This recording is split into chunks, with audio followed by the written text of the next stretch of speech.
Colossenses 2, eu gostaria de ler com vocês a partir do versículo 8. Essa passagem vocês conhecem certamente, mas veja comigo como ela é boa. Diz assim: cuidado para que ninguém vos venha a enredar com a sua filosofia e as suas vãs sutilezas, seguindo a tradição dos homens, conforme os costumes do mundo e não segundo Cristo. Porque nele, em Cristo, habita corporalmente toda a plenitude da divindade. Também nele estáis sendo aperfeiçoados. Ele é o cabeça de todo principado e potestade.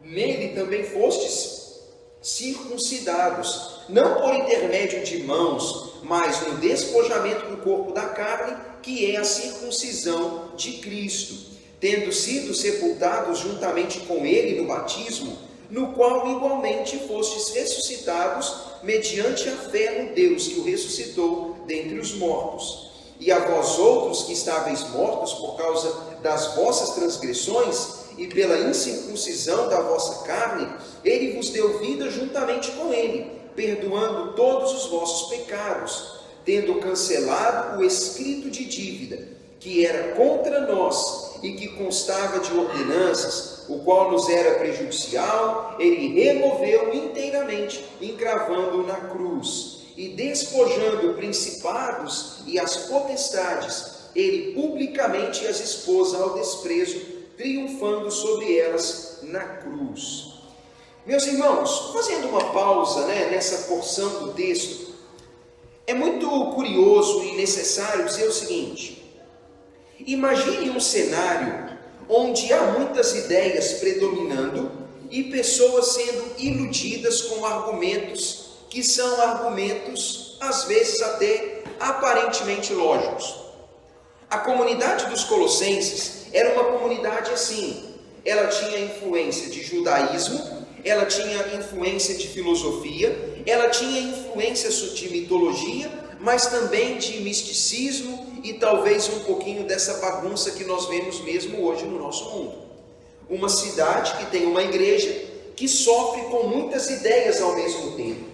E Paulo está muito preocupado, e é por isso que ele chega ao ponto de dizer assim: meus irmãos, tomem cuidado, para que ninguém venha enrolar vocês com as suas filosofias e com as suas sutilezas. Olha como essa palavra é interessante, irmãos. Quando fala em enredar, dá uma impressão assim: alguém que vai te falando, num mineirês, bem mineirês mesmo, vai encantoando você assim, com aquelas ideias, e vai, argumenta, e vai levando devagarinho, quando vê você fala: nossa, é verdade, eu não tenho saída, esse argumento está certo. Com as suas ideias, com as suas hipóteses e possibilidades, e ao mesmo tempo também com argumentos que são sutis e bem colocados. Mas veja, Paulo não está falando sobre pessoas que usam argumentos verdadeiros. Ele está falando sobre pessoas que conseguem enredar com argumentos sutis, que são argumentos com a capacidade de enganar. Naquele tempo, assim como em todas as épocas do mundo, a palavra sempre foi uma ferramenta de engano. Talvez não tenha nada tão poderoso no mundo do que a palavra, irmãos. A palavra põe o mundo em guerra, ela poderia parar, estancar a guerra. A palavra pode fazer uma pessoa ser melhor e uma palavra pode arruinar uma vida. A palavra é uma ferramenta poderosíssima. Tanto que Tiago diria que a palavra carrega o poder de bênção e o poder de maldição. Você fala: nossa, mas então quer dizer que eu tenho algo que é de Deus na boca e algo que é do diabo? Não necessariamente. Mas a palavra, ela pode colocar alguém para cima ou para baixo. A palavra pode declarar o bem, mas ela também pode declarar o mal. E quando um bem é declarado, o bem nos faz muito bem, concorda? Imagina, alguém chega e fala: nossa, cara, você está bonito, você está bonita. A bênção, não é? Não é porque é para o nosso ego, mas aquilo faz a gente sentir bem. Talvez mesmo num dia que você está sentindo péssimo, alguém te elogiar, isso te faz bem. Mas imagina um dia que a sua estima está em baixa e alguém fala: nossa, você é uma pessoa horrorosa, em todos os sentidos.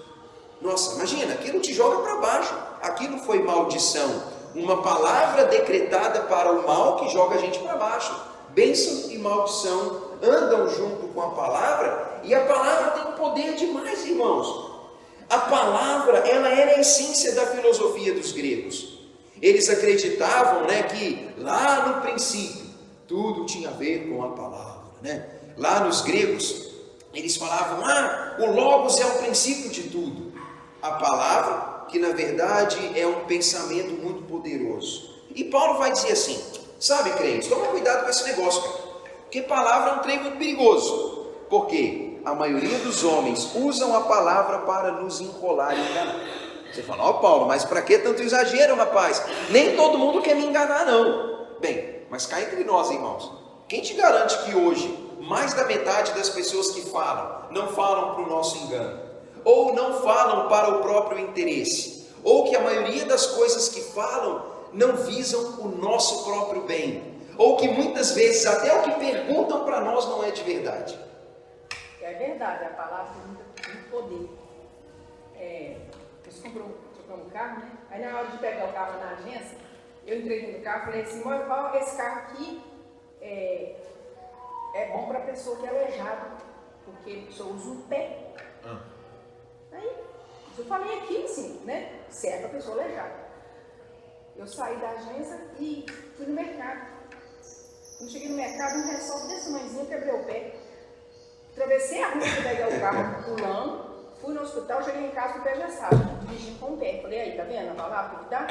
Comecei a enfiar.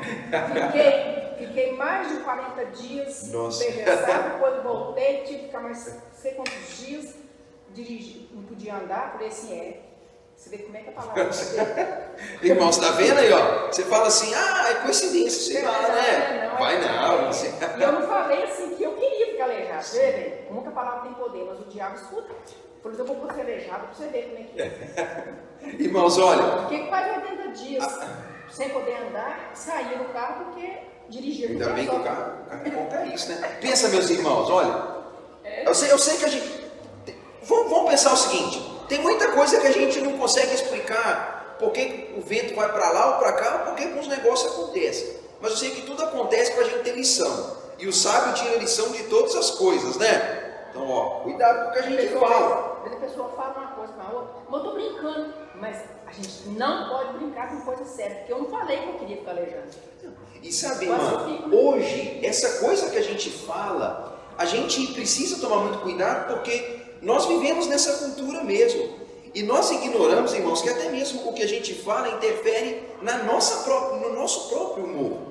Quando a gente está falando, mal de alguém, ou quando a gente está bravo, xingando, quando a gente abre, uma porta de algo negativo, aquilo cria isso. Ou quando a gente abençoa, quando a gente fala bem. Eu tenho certeza que a palavra não só reflete o que está dentro de nós, mas a palavra cria um ambiente e ela dá legalidade para que coisas aconteçam, coisas boas e coisas ruins. A palavra, meus irmãos, ela é poderosa. E hoje, quando eu penso na palavra, o que eu afirmo para vocês dentro da ideia dessa aula é a mesma coisa que Paulo estava dizendo para aqueles cristãos. Ele vivia numa época de muitos argumentos. A época dos Colossenses era uma época onde a memória dos filósofos era muito fresca, onde tinha muita gente naquele tempo, muitos mestres em toda parte, gente que queria conduzir as pessoas, e ainda hoje é o mesmo contexto. E Paulo vai dizer assim, meus irmãos, cuidado com os argumentos que são usados, cuidado com as ideias sutis que penetram a nossa mente, que são argumentos assim, fáceis de engolir e aceitar, mas que são argumentos humanos, segundo os elementos humanos, falsa religiosidade humana, mas que não tem nada a ver com Cristo. O versículo 8, ele foca nisso. Ele fala sobre filosofia fácil de aceitar, que tem muito de coisa humana e pouco de Cristo. E veja, Paulo estava preocupado com a vida espiritual dos colossenses, e ele diz, cuidado, crente, porque tem gente tentando entrar na sua cabeça com coisa humana, mas vazia de Cristo. às vezes cheia de tradição, cheia de bons argumentos, cheia de filosofia, de inteligência, mas vazia de Cristo. Isso, irmãos, aconteceu há 2000 anos atrás. Pessoas falando no meio da comunidade da fé sobre coisas que são cheias de artifício humano, mas que roubam de Cristo. E Paulo vai dizer, em Cristo habita plenamente a divindade. Ou seja, ele é um recipiente cheio de tudo que é necessário. Ele é Deus, nele está a divindade. Ou seja, ele é o recipiente que contém tudo que você precisa. Mas hoje a tendência é, Paulo dizendo, é que os homens trazem muitas outras coisas para colocá-las ao lado ou em competição com Cristo. E a tendência dos homens é aceitar isso e colocar o Cristo de lado. A preocupação que nós precisamos ter, meus irmãos, é que quando o falso penetra com a sua mensagem falsa, é uma mensagem de engano que pouco a pouco tira a nossa atenção de Jesus Cristo. E veja, as religiões pouco a pouco, elas correm o risco de falar sobre tudo e pouco de Cristo. Elas correm o risco de levar o homem a ser inteligente sobre muitas áreas, mas conhecer pouco de Cristo. Elas vão tirando de Cristo, e quando nós percebemos, a igreja chamada cristã pode ter muito pouco de Cristo e ter muito, estar cheia de tudo aquilo que é diferente dele. Isso é uma coisa que deve preocupar a igreja. Hoje, irmãos, nós precisamos ainda afirmar que é em Cristo que nós estamos sendo aperfeiçoados. Nós não somos aperfeiçoados pela matemática, nós não somos aperfeiçoados, sei lá, porque a gente aprende geometria, não sei o que lá, no curso de engenharia, ou porque eu estudei psicologia na faculdade, ou porque eu tenho doutorado, ou porque eu sou um cara que lê muito. Ah, não, mas capaz, o cara lá é muito bom, ele consegue ler de tudo, ele sabe tudo do que o mundo fala. Bem, irmãos, tem gente que é cheia disso. Cheia de coisas humanas. Existem centenas de cursos. Se a gente andar pelo mundo, irmãos, cada país tem a sua maneira de dizer como que o homem pode ser melhor e mais inteligente. Existe teoria para todas as coisas, e a gente pode fazer todas elas. Mas se a gente acreditar como Paulo acredita, ele vai te dizer assim: não há nada que aperfeiçoa mais o homem do que Cristo. Não há nada que faz o homem melhor do que a prática da palavra de Cristo e a imitação de Cristo. Ele aperfeiçoa o homem na sua essência. Ele muda o homem por completo. Ele muda não só a mente, mas ele muda valores, ele muda de uma maneira tão profunda dentro que faz o homem ser diferente até por fora.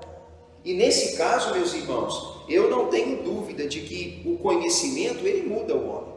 Todo conhecimento faz bem, né? O dia que a gente vai, sei lá, em um médico e ele dá um conselho, aquilo pode mudar a nossa vida para melhor. Quando a gente ouve um palestrante, a gente vai na escola, a gente faz uma terapia, ou a gente conversa com alguém que fala uma boa palavra, essa palavra pode nos tornar pessoas melhores. Mas ninguém pode mudar o ser humano. Ninguém pode mudá-lo de dentro para fora. Ninguém pode mudar a sua história.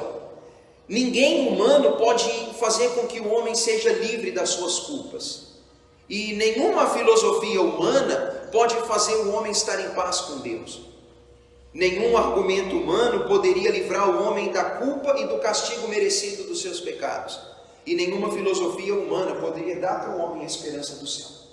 É por isso que quando Paulo diz que é em Cristo que nós somos aperfeiçoados, ele diz que é em Cristo que nós temos aquilo que é completo, que trata o passado, que modifica o nosso presente e que gera esperança e certeza para o futuro. E é isso que o mundo tenta roubar. Rouba de nós aquilo que só Cristo pode dar. Cristo, ele nos aperfeiçoa. Ele nos torna pessoas melhores, mas Ele nos santifica, Ele nos faz filhos de Deus e Ele nos coloca em contato com Deus, hoje e para sempre. E é isso que é o que há de mais especial. E Paulo então vai dizer, se a igreja deixar alguma coisa roubar de Cristo, você vai estar sendo roubado daquilo que te torna melhor. E pouco a pouco, irmãos, se tirarem o Cristo de nós, o que colocarão no lugar? Bem, eu não sei. Jesus disse que Ele é o fundamento sobre o qual a nossa vida é edificada. E nós precisamos dele. Nós precisamos dele, não só para entender o nosso passado e a nossa vida, mas também para ter esperança para o futuro.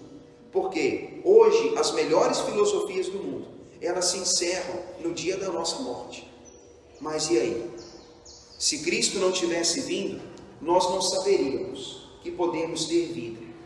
Sabe, irmãos, é uma pena mesmo que os homens diminuam o que Cristo disse. Eu tenho, sei lá, na minha vida como cristão, tentado ler um pouco de tudo, e eu confesso para você que quando eu falo um pouco de tudo, é um pouco de tudo, tudo mesmo. E aí eu fico pensando, cada coisa que a gente lê e aprende tem o seu benefício, mas eu acho que é mágico quando a gente lê os evangelhos, porque quando Jesus pisou nessa terra, Jesus ele trouxe uma compreensão que nunca antes teve. Na cultura de Jesus, por exemplo, que era a cultura privilegiada do mundo, eles não tinham muita resposta para o futuro. E Jesus, quando vem, ele vem para falar assim, imagina se nós todos aqui estivéssemos lá em Betânia, presenciando o cenário de Marta, Maria e Lázaro, e aquele tumulto ali. A gente estaria num lugar vendo uma família passando luto, um homem talvez ainda jovem morto, e Jesus chega ali para tratar o problema da morte física, e ele gera uma grande esperança quando ele diz que vai curar aquele homem. Aí naquele momento, as pessoas já pensam, esse cara é meio doido, porque o cara está morto, então não tem solução. Mas Jesus diz, calma que eu estou aqui. Bem, isso por si só já é muito, não é? Mas aí, Jesus, antes mesmo de tirar o Lázaro da sepultura, ele fala para as irmãs dele, olha, aquele que crê em mim, ainda que morra, viverá, e aquele que vive e crê em mim, não morrerá eternamente. Jesus espichou um pouquinho a ideia para dizer, ele usou a palavra eternamente. Ele disse que ele é a ressurreição e a vida.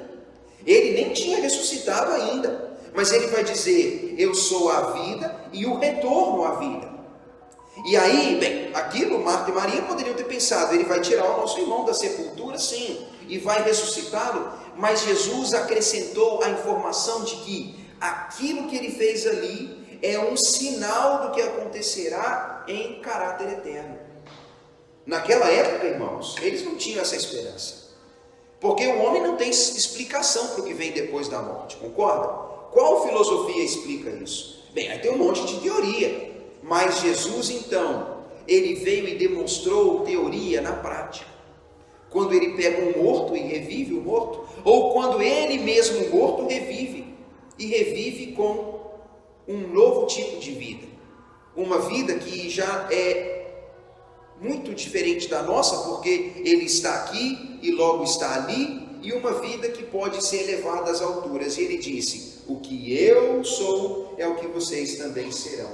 Meus irmãos, veja, Cristo veio para tratar o passado, porque ele nos resolve a respeito do nosso passado, nos tirando da morte para a vida, perdoando nossos pecados. Ele faz com que a nossa vida no presente seja uma vida de aperfeiçoamento e mudança de vida, e ele também nos garante esperança para o futuro. E é isso que nós precisamos nos lembrar. Mas numa cultura como a nossa, onde ainda como na época dos Colossenses, há muita gente falando muita coisa, pode encher a nossa vida de muita coisa do mundo e tirar de nós aquilo que é de Cristo.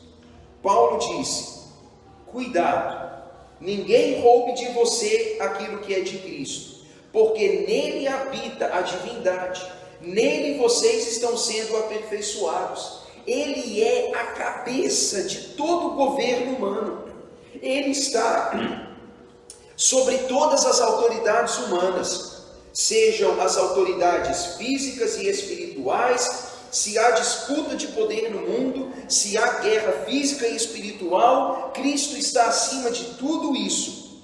Nele vocês foram purificados, passaram por uma circuncisão, que não é aquela prática que fazia a remoção de uma pele no órgão masculino, quando o menino tinha 8 dias. Não estamos falando sobre algo que é físico e limitado a um menino macho, mas nós estamos falando agora, usando um exemplo humano, mas falando de uma circuncisão que é no coração, uma purificação que é maior, que não é a remoção de um pedaço de carne, mas que é a purificação do homem.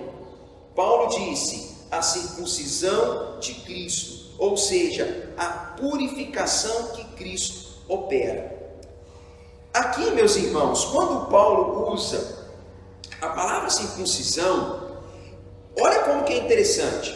Circuncisão é algo praticado nos meninos judeus. E a circuncisão, ela era um negócio assim meio doloroso, praticado quando o menino era bem novinho, com 8 dias.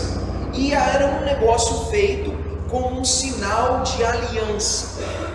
A aliança feita entre Deus e Abraão e sua descendência, ela tinha um sinal. E o sinal da aliança era a remoção de uma pele lá no órgão sexual do menino. Então ali era algo que demonstrava aliança e um símbolo de purificação. Ou seja, são meus porque tem a marca, mas ali carrega também uma ideia de pureza. Aí Paulo então diz, bem, os colossenses não eram judeus, como nós aqui também não somos judeus. Nós não passamos por um ritual de circuncisão física. E ele nem é necessário, porque quando Cristo veio, ele nos ensina agora o que é um novo tipo de purificação, que não é algo do órgão sexual, mas que é uma purificação da vida, algo que é operado no coração, no interior, na alma. Cristo purifica o homem. E outros livros do Novo Testamento falam a mesma coisa, que essa circuncisão é a circuncisão do coração. Ou seja, quando fala o coração, está falando que é uma limpeza, uma purificação, uma obra operada no homem como um todo. Naquela sua parte principal, é uma limpeza do interior que Cristo opera. Paulo disse para Tito que essa limpeza tem tudo a ver com a obra do Espírito Santo, porque o Espírito penetra em nós e ele então nos regenera e nos renova por dentro. Veja, essa é a circuncisão de Cristo, uma limpeza da nossa vida interior, quando ele nos renova e ao mesmo tempo que nos renova, ele também diz, você é meu porque você tem uma aliança comigo e o meu Espírito Santo dentro de você. É o sinal, o selo de que nós somos então agora aliançados e vinculados. Paulo disse no versículo 12, vocês foram sepultados com ele no batismo, e vocês também foram trazidos para uma nova vida, pela fé no poder de Deus que o ressuscitou dentre os mortos. O crente, meus irmãos, no ato da fé, ele demonstra claramente que morreu para a vida sem Cristo, e ele agora é uma nova criatura. Ele passa por um novo nascimento, ele é uma nova criatura. Ele foi inserido em Cristo, e ele recebe o Espírito de Cristo. E nós agora temos Cristo e fomos também colocados na comunidade de Cristo. Se nós quisermos usar a palavra batismo, o batismo por imersão também simboliza isso. Um mergulho simbolizando morte, uma saída da água simbolizando saída para uma nova vida. Nós queremos dizer que aquele que está em Cristo, ele é renovado por completo. É como alguém que morre e renasce para uma nova vida. É assim que acontece. E Paulo então vai dizer, para vocês colossenses, e para vocês lafaietenses, para nós, que estávamos então mortos, por causa das nossas transgressões, e por causa de termos um coração impuro, um coração sujo, um coração distante de Deus, Ele nos deu vida e Ele perdoou os nossos pecados. Aquilo que era contra nós, aquele papel que era minha sentença, que era minha declaração de castigo, aquilo que dizia: você não é filho de Deus, você merece castigo, porque você é pecador e você não tem Cristo. Ele pega aquilo que era contra mim e Ele remove aquilo. E Ele remove no ato da morte de cruz. E Ele não só naquele momento remove aquilo que era contra mim, mas Ele também demonstra que Ele tem todo o poder no céu e na terra. Meus irmãos, Paulo, quando fala sobre um monte de coisa num texto tão pequeno, você fala: nossa, Paulo, você podia ter falado menos, cara. Paulo usou muita coisa ao mesmo. Irmãos, pensa. Eu, quando leio esse texto, eu fico impressionado, porque Paulo fala filosofia, boa argumentação, Cristo como aquele que tem a divindade. Ele fala sobre Cristo acima de todos os governos humanos e espirituais. Ele fala sobre circuncisão, ele fala sobre morte e sobre renovação da vida. Ele fala sobre nações mortas por estarem longe de Cristo. Ele fala sobre perdão de pecados, ele fala sobre a nossa dívida perante Deus e ele fala sobre Cristo triunfando sobre tudo. Isso aí em 8 versículos. Você fala: nossa, Paulo podia ter usado menos informação, mas Paulo usa muita informação para te dizer assim: Cristo fez tudo isso. Ele está acima de todas as autoridades que você pode imaginar. Ele é poderoso acima delas. Ele predomina sobre elas, sendo sua vontade. Ele fez por nós aquilo que nenhum de nós poderia fazer. Ele nos limpa das nossas culpas, Ele nos liberta do nosso castigo, Ele perdoa os nossos pecados e Ele nos renova de dentro para fora, fazendo de nós novas criaturas. Se Ele fez tudo isso, por que você deixaria que alguém roube Ele de você? Essa é a pergunta. Se Ele fez tudo isso por mim, eu não poderia deixar que nada tirasse a minha atenção dele. Essa é a palavra de Paulo. Se Ele é quem faz tudo isso, eu não posso permitir que nenhuma pessoa muito inteligente me enrole e vá me encantuando a ponto de me tirar de Cristo. Essa é a palavra, irmãos. Então, aqui, conscientes disso, a gente poderia lembrar, meus irmãos, de algumas coisas que são práticas para a gente. Primeira coisa que é muito importante, irmãos, porque eu tenho certeza que entre nós aqui não há dúvida de que Cristo tem que prevalecer em todas as coisas para a nossa vida. E eu falo isso com a certeza de que nós temos essa palavra e que nós não podemos esquecer dela jamais pelo seguinte: mesmo para crentes, pessoas que são de Cristo, a gente tem que tomar cuidado para que nosso coração não seja afastado de Cristo. Tem igrejas, e não só igrejas que não estão muito comprometidas com a verdade, mas igrejas que de alguma maneira têm a Bíblia, que a cada dia falam menos de Cristo e falam mais das outras coisas, porque o nome de Cristo, ele é um negócio assim que pouco a pouco ele vem confundindo não só o incrédulo, mas confundindo os crentes, porque as pessoas querem ouvir coisa nova e aí você vai colocando de lado. Então tem que tomar muito cuidado. Mas para nós que temos certeza de que precisamos de Cristo e que por mais que falemos de todas as coisas, Cristo é o centro de tudo.